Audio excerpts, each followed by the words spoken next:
Hello అండి అందరికీ. అందరూ ఎలా ఉన్నారు? మీలో ఎంతమంది 'అవతార్' మూవీ చూసారో కామెంట్ చేయండి. మూవీ చూసినప్పుడు ఈ మూవీస్ ఎలా తీస్తారా ఏంటి అనేది మీకెప్పుడైనా డౌటొచ్చిందా? నాకైతే ఫస్ట్ టైమ్ ఈ మూవీ చూసినప్పుడు, ఈ మూవీ ఎలా తీశారు? ఏంటి? అని నాకేం అర్థం కాలేదు. మనుషులు తీశారా? లేకపోతే గ్రాఫిక్స్ ఏమైనా పెట్టారా? అన్నట్టుగా అనిపించిందనమాట. ఒకటికి 2 సార్లు చూశాను. మీకు 'అవతార్' మూవీ ఇష్టమైతే కామెంట్ చేయండి. కానీ ఈ వీడియో చూసాక ఓహో! 'అవతార్' మూవీ ఇలా తీసుంటారేమో అని అనిపించిందనమాట. చూసారు గదా!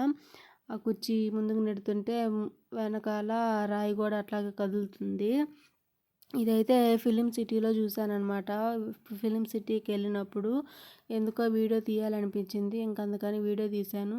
నాలాగా ఎవరికైనా డౌట్స్ వచ్చుంటే ఈ వీడియో చూసి క్లారిటీ వస్తదని చెప్పేసి ఈ వీడియో అయితే అప్లోడ్ చేశాను. చూద్దాం ఈ వీడియోకి ఎన్ని లైక్‌లొస్తాయో, ఎంతమంది చూస్తారో అని. వీడియో నచ్చితే లైక్ చేసి ఛానల్‌ని సబ్స్క్రైబ్ చేసుకోండి. Bye bye.